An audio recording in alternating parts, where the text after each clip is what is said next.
1 year ago, Mojang released chat reporting. Now we sit at yet another possibly destructive decision from the MOJANG team. They released a new EULA and usage changes, which could utterly end the culture of Minecraft as we know it. So basically, I'm going to go ahead and just describe what's kind of happened. We'll talk about the possible byproducts of it. And then finally, we'll end with me just kind of giving my thoughts. So go ahead and leave a like. We're going to go make sure that you don't run afoul of the MOJANG team. So on August 2nd, or around midnight Eastern Standard Time, they released the new EULA and Usage guidelines. Their announcement is pretty accurate to what's actually changed. So they brought in the Microsoft Services Agreement, and they've kind of done some things that will block access queues, basically preventing usury or creating inappropriate mods, reinforcing the whole concept of zero pay to win, making those kind of verbiage more clear. Again, the bigger thing with the EULA is that they've brought in the Microsoft Services Agreement, Xbox Services Agreements, kind of forcing it onto the Microsoft team, which leads me to believe that the EULA change is more on the Microsoft side and preventing lawsuits and such, which is typically what a EULA is more practically for. Now, the usage guidelines, these are, to my knowledge, completely new outside of corporate use ones. These are for basically anything you post online, which they also define within those as being corporate, which I don't like. Like if I post a Minecraft meme, I made a corporate thing using the Minecraft brand. Well, that's not the case. I just made a haha funny that I wanted people to laugh at. But some people will take it that way. I don't know. So why exactly would they make these changes? Well, first off, you could take the angle that Microsoft wants to have a little bit more control of the Minecraft brand, which does make some sense. The Minecraft brand is really built around the culture of Minecraft, which is not something that Mojang really made. It is something that has generated naturally over 10, 15 years, where we, the people who play Minecraft, have kind of built this culture. And some of it's good and wonderful and these amazing builds. I think about Hermitcraft and Hypixel and these big kind of cultural movements. But then there's also some of it that's bad, like scam servers. Literally every member of the Dream SMP, I think, has been accused of some crimes. So that's been a problem. And ultimately, I kind of agree with the concept that they are at least trying to claim or clamp down on issues with the brand of Minecraft, targeting things like scam servers, mods that produce viruses or somehow steal their IP. For instance, mods that would regenerate all of the vote mobs within 24 hours of the mob votes coming out, which, yes, does create some negative publicity for them. Other things include Monster School and stealing content, which we've obviously seen big issues in the Redstone community. I think back to Stevie, who is stealing Mumbo Jumbo's work, and it's super common. Even Ray's Works has been accused of it. But Monster School has been a huge issue going back years. YouTube recently took down all the lives, and this is really where I think it comes down to. So why I think the change comes in is because I believe that Monster School actually did light a fire under their butts, because this is one of those things that's outrageous and shouldn't be shown to children, but it was definitely targeting children. So Mojang's like, YouTube, can you take that down? And YouTube's like, you don't have anything that we can use to say, no, you can't do it. Or they've been sued by some kind of scam group. So they've had to strengthen the EULA and usage guidelines. Good or bad? I'm not sure yet. So what is the impact of this for the broader Minecraft community, and what is the byproducts that we are going to have to deal with? Well, I think you can kind of split these up into content creators, into servers, into mods, into just the Minecraft community at large. So for server owners, there's a lot more restrictions on what you can and can't have people pay for. An example is priority queues, namely in the example of 2B2T. Mojang has basically blatantly said, these are not allowed, you can't do them. If you are charging for access, everyone must be charged the same amount no matter what. You cannot have priority over another player.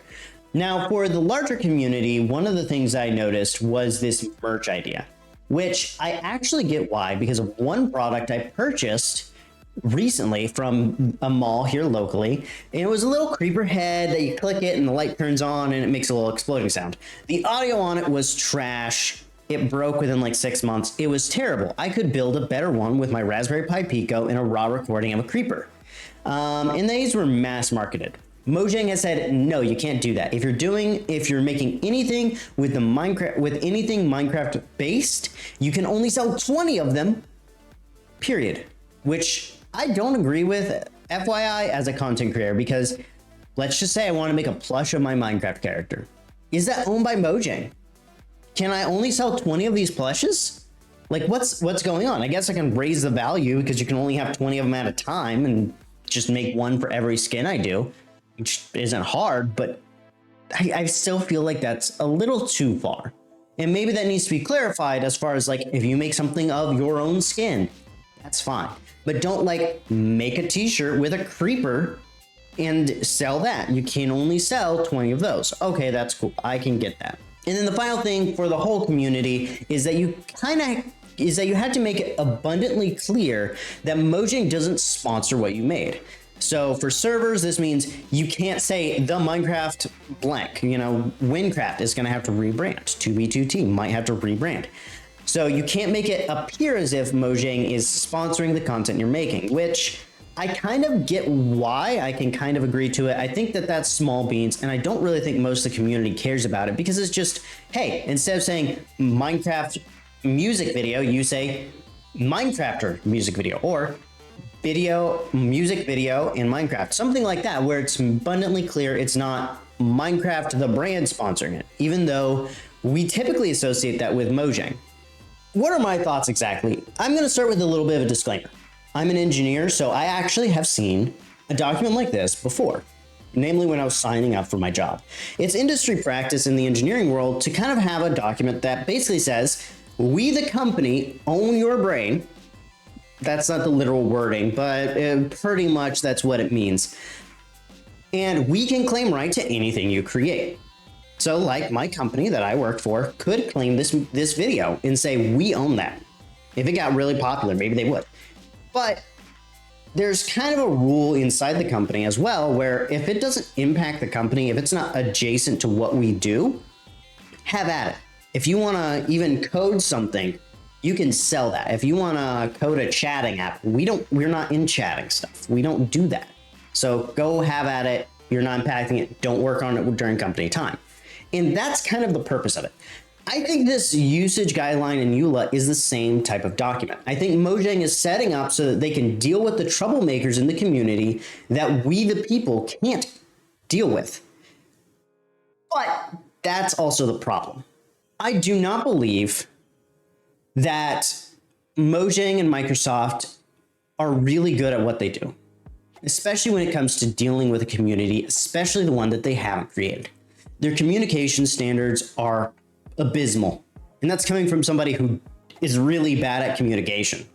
But they need to work on that. And frankly, they maybe need to sit down and go to other indie games that do it well. An example might be Kerbal Space Program. I've loved the way they communicate. Or another example would be Paradox Games, who have had pretty good communication so far. And with City Skylines 2 are actually pulling in creators to help them communicate things and get feedback from the community and kind of make all the YouTubers and content creators, namely Biffa Plays, be their liaison to the community instead of them doing it 100% themselves. They still do take responsibility for it and try their best. And I think that's what Mojang needs to do. But right now, they're not doing it. I think that they have proven that they cannot be trusted with the community that they did not create in Minecraft. And ultimately, it comes down to us as the community to deal with the problem and I think keep Mojang accountable. And that might mean pulling the red button and making Minecraft disappear. I hate that that's a possibility, but that is something that could happen in the next 5 years. I'm not going to disillusion you. Overall, I get why they made the change, what the impacts could be used for more directly, namely dealing with problems like Monster School, where you're having mass generated content that really is just disgusting and nobody wants to see and is ruining it for all the other creators who are actually trying to make good content. But I will say I don't like how they made the announcement. This was a problem that I noticed. So when was this released? Well, it was released the same day as 23W31A snapshot. And it was released closer to midnight in America. Now, one of my friends did highlight that they are from the Netherlands, so maybe that was more of a late release there in the Netherlands. So that could be a possibility, but even then, they know that they have a very large English or American audience. And that's usually why they release, when they release the snapshots, they release it the way they do, so that it gets that publicity in America. So I have a weird feeling overall. The combination of releasing it with the snapshot the same day, even if it was just they released it, AM, PM for the Netherlands, that's a good way to cover things up, because even people who are paying attention to all the changes on your website will notice just the change from 23W31A. With this also being coupled with the concept that they can basically change the usage guidelines with zero notification at any time. I personally find this, as a software developer, immoral. Some people will say, well, that's going to put legal liability on them and all that. No, there are ways to say we're going to announce any change to the usage guidelines on this direction and make it abundantly clear. You can sign up for a newsletter, or the best option is to set up an RSS feed, which the blogs for Minecraft do not have. If they had an RSS feed, that would be super easy. One, to announce all the snapshots, but two, to announce the usage guidelines changes, because it can be an automated part of their process.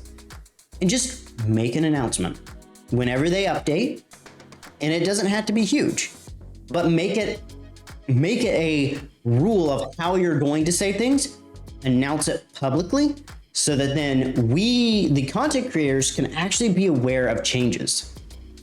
Because what happens if they change it overnight and I cannot see as a content creator what they changed, because I'm not going to go look at the site every single day. And so yes, I view that as immoral. And ultimately, I will lay that onto Jeb as a developer, as a programmer, and to all the programmers there. Developers need to act in a moral manner no matter where we're at, and I believe that wholeheartedly. That's why I kind of agree with the chat report system, but kind of don't, because I believe that in giving more power to the user as often as possible, while the chat reporting really doesn't give more power to the user, it gives more power to Mojang. But as I've been talking about, I think the biggest part of this problem is that the players of Minecraft do not trust Mojang to steward the community that we have created. Although they started it, and to some degree they stroke the fire from time to time, we're the ones who made this. All of us. It's not a me thing, it's not a you thing, it's a we collectively, starting with the big creators of today and the big servers, down to, the 10-year-old kid who got their first copy for their birthday today. That community is what we create and build. And yes, we do need to be better at managing the community ourselves. But the thing is that community is not necessarily tied to Mojang. And I think that they need to have a good way of splitting community things from us. And that's why I also agree with the naming thing, where it's like, hey, just make it clear what you're doing is not sponsored by us, because we don't want to speak for what you're speaking to, even if we agree with it, even if we like it, even if we love it. We don't want to make that, we want to make that line abundantly clear as often as possible. Now, I will say I did kind of use Chat GPT to help make this video, and I like to give that disclaimer because I think that's helpful. But the big reason I did that was to help me analyze the EULA and the usage guidelines, make sure I didn't miss anything, make sure I'm not misconstruing anything, but also to kind of drum up ideas. I'm a verbal thinker, so I will talk and think. That's why all my scripts are actually just outlines. The big thing that I kind of highlighted from it is that for those who make videos, you should make sure that you're making only original content and you have unique audio of your own, you can't do even any raw gameplay tutorials, I would think. So, you know, like the tutorials where you just have the music, you know, the nice sultry music, and you go through how to build this thing step by step. No, you're going to have to add audio that you're speaking through the whole thing. I don't really agree with that, and I think that that type of content has its place and is actually useful. I've used it from time to time. I like it. Sometimes it's better than people rambling for 30 minutes on why this chicken farm is the most optimal. And then we go back to the whole paywall issue. That's going to be a problem for me. I really do want to go full time on YouTube at some point, and one of the ways to do that is through memberships and y'all paying me a monthly fee, and then I release videos and special bonus features for y'all every month. We'll have to figure that out, and maybe one day Mojang will update that to allow it for a time. Overall, I do think that some of the impacts may need their own dedicated videos, and basically the results of how this also will impact YouTube gaming as a whole. There are already other people who are analyzing how this could impact overall YouTube gaming, and I'm probably going to actually make a video about YouTube gaming and Minecraft as a whole, because I think that those two are actually more related than we think. Now, of course, I'm also someone who plays on private servers and stuff, and I think that we need to think about this. I really think that servers should be able to be non-PG, i.e., hey, we want an adult-only server that's public because we want adults to come and have a place where they can just chat and not be around kids for a little while. Because yeah, there are, as an adult now, like I get why you would want that there are reasons to want that outside of adult reasons, just not wanting to be around kids. Obviously, they don't really speak to private groups, which that's one of those, I really think they're gonna have to spell that out. The absolute statement that they make of if we don't say you shouldn't, that's gonna come and bite them in the butt, I feel. And I really don't think they should take that model. And I know that that means that they're gonna have to like update usage guidelines over time more actively, but that just seems like a problem. And so we sit down and acknowledge that Mojang has made yet another change, and we are going to have to live with it, as this is no different from any other game in reality. Every game has this all rights reserved mentality. We can go look at Nintendo for an example of this type of activity where they've banned people for using mods on Zelda games.